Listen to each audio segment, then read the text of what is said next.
Every parent has this concern, every generation has this concern that the next generation is going wrong, always.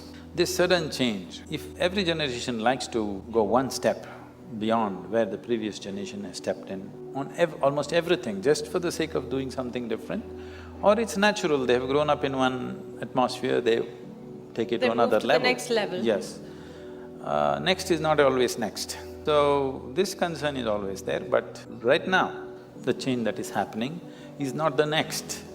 It is a serious influence because in the last 15 years, the world's ability to communicate across cultures and borders is so heavy and so unprecedented.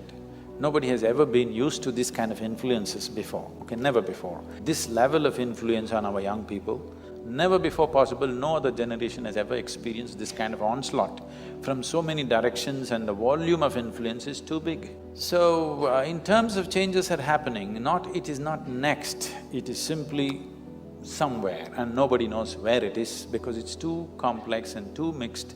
Nobody knows where it is, including the young people, it's just a mix of things.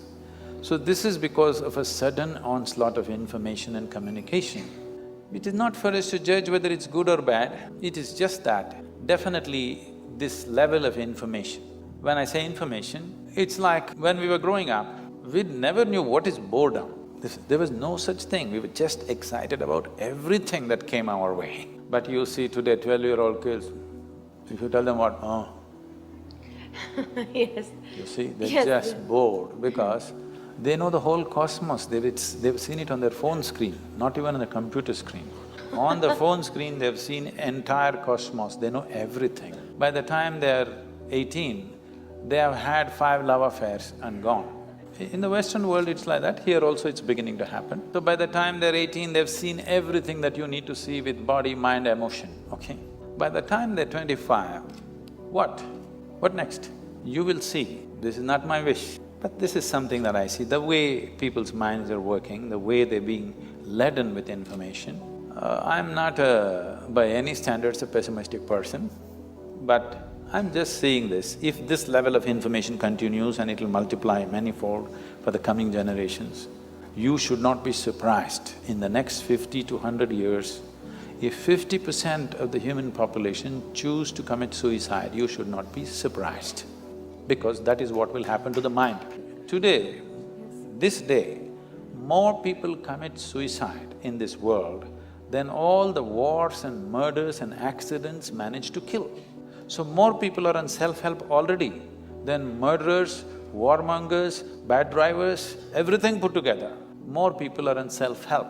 And if this level of information onslaught continues on human mind, I know the nature of mind absolutely, because I know my mind. I know how it works, what it can handle, what it cannot do.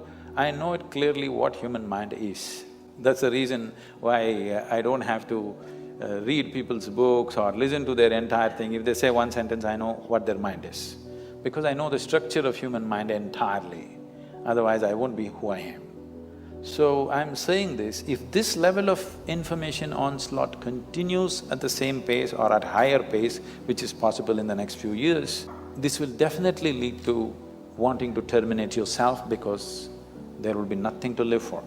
There is no joy and excitement about anything.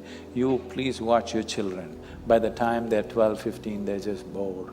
You look back at your own life. Those of you who are over 50 years of age, just look back at your own life. When you were 12, 15, was there any room for you to get bored about anything? Simply you were excited about every little thing, isn't it? Today you will see it's almost a common feature. 12, 15-year-old kids are just bored.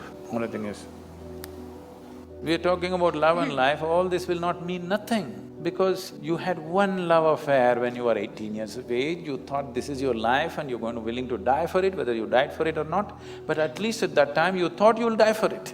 Today on Facebook they have 22 love affairs going simultaneously, it just means nothing. I'm not saying they should have it or not have it, all I'm saying is, this will lead to a certain overload on the mind, and suddenly a human being will think, why am I here?